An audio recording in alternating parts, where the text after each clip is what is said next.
بسم اللہ الرحمن الرحیم۔ السلام علیکم ورحمۃ اللہ۔ اس لیکچر سے پہلے ہم نے کچھ خصوصی اذکار اور اس کے فضائل کے بارے میں بات کی۔ پھر ہم نے ضرورت محسوس کی کہ آج کل ہر انسان نظر بد اور جادو کا شکار ہے، تو اس پر ہم نے بحث کی اور صحیح احادیث کی روشنی میں اس کا توڑ بتا دیا۔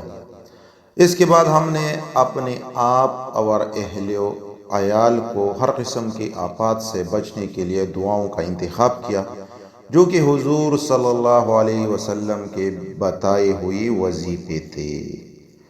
اب اس کے بعد جو اگلا سٹیج آتا ہے وہ ہے موت کا۔ پھر ہم نے موت اور قبر کی بات کی۔ اس کے بعد حشر پر تفصیل سے ہم نے 4 لیکچر دیے۔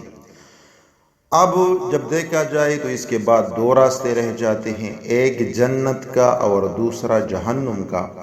تو ہم اب جہنم پہ بات کریں گے قرآن و حدیث کی روشنی میں، اور اس کے بعد انشاءاللہ اگر اللہ نے زندگی دی تو جنت پر تفصیل سے بات کریں گے۔ تو شروع کرتے ہیں جہنم سے۔ جہنم عربی لفظ ہے، اور اردو میں ہم اسے دوزخ یا جو ہم جہنم کی بات کرتے ہیں یہ بھی بولتے ہیں، باڑ بھی اس کے لیے یوز کیا جاتا ہے۔ اور اگر انگلش میں ہم اس کی تعریف کرنا چاہے تو کچھ اس طرح بنے گا: the place or state of punishment for the wicked after death، یعنی وہ جگہ جہاں مرنے کے بعد بد روحوں کو، جو نیک روح نہیں ہوتی، ان کو سزائیں دی جاتی ہے، اس جگہ کو جہنم کہتے ہیں۔ اب رہی بات یہ کہ جہنم پہ ہم لیکچر کیوں دے رہے ہیں، تو اس لیے دے رہے ہیں کہ رب سے ہم اور رب کے عذاب سے ہم ڈر جائیں۔ جس طرح قرآن کی زبان ہے: یا ایہا الذین آمنوا اتقوا اللہ حق تقاتہ ولا تموتن الا وانتم مسلمون۔ اے ایمان والو، اللہ تعالیٰ سے اتنا ڈرو جتنا کہ اس سے ڈرنا چاہیے، اور دیکھو مرتے دم تک مسلمان ہی رہنا۔ اب جب ہم ڈر جائیں رب سے اور ان کے عذابوں سے تو کیا ملے گا؟ تو قرآن پھر ہماری رہنمائی کر کے فرماتا ہے: یا ایہا الذین آمنوا اتقوا اللہ وقولوا قولا سدیدا یصلح لکم اعمالکم ویغفر لکم ذنوبکم ومن یطع اللہ ورسولہ فقد فاز فوزا عظیما۔ اے ایمان والو، اللہ سے ڈرو اور سیدھی یعنی سچی باتیں کیا کرو، تاکہ اللہ تمہارے کام سنوار دے اور تمہارے گناہ معاف کر دے، اور جو بھی اللہ اور اس کی رسول کی تابعداری کرے گا اس نے بڑی مراد پالی، مطلب وہ کامیاب ہو گیا۔ اب قرآن جہنم کے بارے میں اور کیا کوٹ کرتا ہے، تو اس بارے میں: یا ایہا الذین آمنوا قوا انفسکم واہلکم نارا وقودھا الناس والحجارہ۔ اے ایمان والو، تم اپنے آپ کو اور اپنے گھر والوں کو اس آگ سے بچاؤ جس کا ایندھن انسان اور پتھر ہے۔ اور قرآن مومن لوگوں کی صفات بیان کرتے ہوئے فرماتا ہے: والذین یقولون ربنا اصرف عنا عذاب جہنم ان عذابها کان غراما انہا ساءت مستقرا ومقاما۔ اور جو یہ دعا کرتے ہیں کہ اے ہمارے پروردگار، ہم سے دوزخ کا عذاب پری ہی رکھ، کیونکہ اس کا عذاب چمٹ جانے والا ہے، بے شک وہ ٹھہرنے اور رہنے کے لحاظ سے بدترین جگہ ہے۔ ایک اور جگہ پہ ارشاد ہے: والذین هم من عذاب ربهم مشفقون ان عذاب ربهم غیر مأمون۔ جو اپنے رب کے عذاب سے ڈرتے رہتے ہیں بے شک ان کے رب کا عذاب بے خوف ہونے کی چیز نہیں ہے۔ مطلب یہ ہے کہ ڈرنا چاہیے آپ لوگوں کو، اسی لیے ہم نے اس ٹاپک کا انتخاب کیا ہے۔ اب احادیث کی طرف آتے ہیں کہ کیا حضور صلی اللہ علیہ وسلم نے اس طرح جہنم سے پناہ مانگی کے لیے؟ تو عبداللہ بن مسعود رضی اللہ تعالیٰ عنہ سے روایت ہے کہ نبی کریم صلی اللہ علیہ وسلم انہیں یہ دعا اسی طرح سکھاتے تھے جیسے کہ قرآن کریم کی کوئی سورت سکھاتے تھے، مطلب اتنا زور دیتے تھے۔ وہ دعا کیا ہے؟ اللہم انی اعوذ بک من عذاب جہنم واعوذ بک من عذاب القبر واعوذ بک من فتنة المسیح الدجال واعوذ بک من فتنة المحیاء والممات۔ ترجمہ اس کا یہ ہے، اے اللہ میں جہنم کے عذاب سے تیری پناہ مانگتا ہوں اور عذاب قبر سے تیری پناہ مانگتا ہوں اور مسیح دجال کے فتنے سے تیری پناہ مانگتا ہوں اور زندگی اور موت کے فتنے سے تیری پناہ مانگتا ہوں۔ یہ رواہ مسلم کی حدیث ہے، اور یہاں پہ اللہم انی اعوذ بک من عذاب جہنم، عذاب جہنم کے عذاب سے پناہ مانگی گئی ہے یہاں پہ۔ دوسرا حدیث میں آپ کے سامنے رکھتا ہوں، حضرت انس رضی اللہ عنہ سے روایت ہے کہ رسول اکرم صلی اللہ علیہ وسلم یہ دعا کثرت سے پڑھتے تھے، ربنا آتنا فی الدنیا حسنہ وفی الآخرۃ حسنہ وقنا عذاب النار۔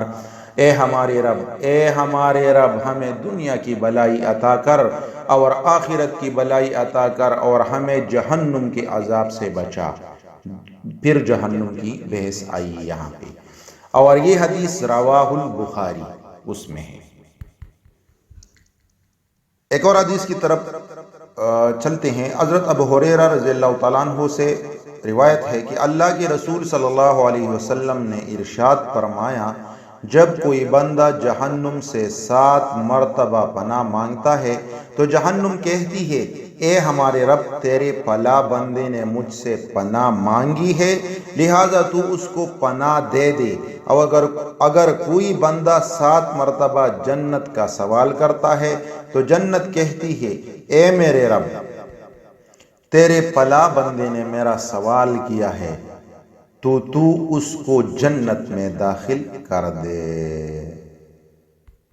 الترغیب و ترغیب کی حدیث ہے یہ۔ قرآن جگہ جگہ خود ہی جہنم سے خوف دلاتا رہا ہے، جیسا کہ یوم تقلب وجوہہم فی النار یقولون یا لیتنا اطعنا اللہ واطعنا الرسول۔ اس دن ان کے چہرے آگ میں الٹ پلٹ کیے جائیں گے تو کہیں گے کاش ہم بھی اللہ تعالیٰ اور اس کے رسول کی اطاعت کرتے۔ اس طرح ایک اور جگہ فرمایا ہے، یوم یسحبون فی النار علی وجوہہم ذوقوا مس سقر۔ جس دن وہ اپنی منہ کے بل آگ میں گھسیٹے جائیں گے تو ان سے کہا جائے گا دوزخ کی آگ لگنے کے مزے چکھو۔ حضور نے اس بارے میں کیا فرمایا؟ تو حضرت عدی بن حاتم رضی اللہ تعالیٰ عنہ سے روایت ہے کہ رسول کریم صلی اللہ علیہ وسلم نے ارشاد فرمایا، تم اپنے آپ کو جہنم سے بچاؤ اگرچہ کھجور کے ایک ٹکڑے کے بدلے میں ہی کیوں نہ ہو، اور جس کو یہ بھی نہ ملی کھجور کا ٹکڑا، وہ بلی بات کے ذریعے اپنے آپ کو جہنم سے بچائے۔ رواہ البخاری۔ حضرت ابو ہریرہ رضی اللہ تعالیٰ عنہ سے روایت ہے کہ جب آیت کریمہ وَأَنذِرْ عَشِيرَتَكَ الْأَقْرَبِينَ، اپنے قریبی رشتے والوں کو ڈراؤ، نازل ہوئی تو آپ صلی اللہ علیہ وسلم نے قریش کے لوگوں کو دعوت دی، چنانچہ وہ جمع ہوئے۔ پھر آپ صلی اللہ علیہ وسلم نے عام انداز میں اور خاص انداز میں ان کو بلایا اور فرمایا کہ پلا اپنے نفسوں کو جہنم سے بچا لو، اے بنو عبد المطلب اپنے آپ کو جہنم سے بچا لو، اے فاطمہ اپنے آپ کو جہنم سے بچا لو، کیونکہ میں اللہ کے دربار میں تمہارے کچھ بھی کام نہیں آ سکتا۔ اللہ اکبر۔ رواہ البخاری کی حدیث ہے۔ اس طرح ایک اور جگہ بھی فرمایا،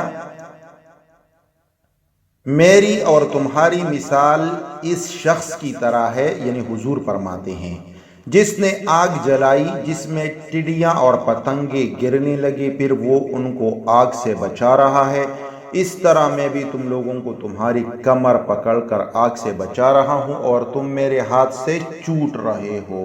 اللہ اکبر۔ رواہ البخاری کی حدیث ہے۔ جہنم کے بارے میں ایک اور حدیث حضرت عبداللہ بن مسعود رضی اللہ تعالیٰ عنہ سے روایت ہے کہ رسول کریم صلی اللہ علیہ وسلم نے فرمایا، جہنم کو اس حال میں لایا جائے گا کہ اس کے 70,000 لگام ہوں گے اور ہر لگام کے ساتھ 70,000 فرشتے اس کو کھینچ رہے ہوں گے۔ رواہ مسلم۔ یہ مسلم شریف کی حدیث ہے۔ یہ یہاں تک انٹروڈکٹیو لیکچر تھا، اور اس میں یہ بتایا گیا کہ قرآن جہنم کے بارے میں کیا ارشاد فرما رہا ہے اور لوگوں کو کس انداز سے قرآن خود ڈرا رہا ہے۔ پھر حضور صلی اللہ علیہ وسلم جہنم سے لوگوں کو کس طرح ڈراتے تھے۔ اب اگلے لیکچر میں ہم جہنم کے سٹرکچر یعنی اس کے دروازوں کے بارے میں، جہنم کے رنگ کے بارے میں، جہنم کی گرمی کے بارے میں ایٹسٹرا بات کریں گے اور مکمل ساخت بیان کریں گے کہ جہنم ایکچولی ہے کیا چیز۔ تب تک کے لیے اپنا خیال رکھیے گا، دعاؤں میں ہمیں بھی یاد رکھیے گا۔ اللہ سے دعا ہے کہ مجھے اور آپ لوگوں کو جہنم کی آگ سے امن میں رکھے۔ جزاکم اللہ خیر۔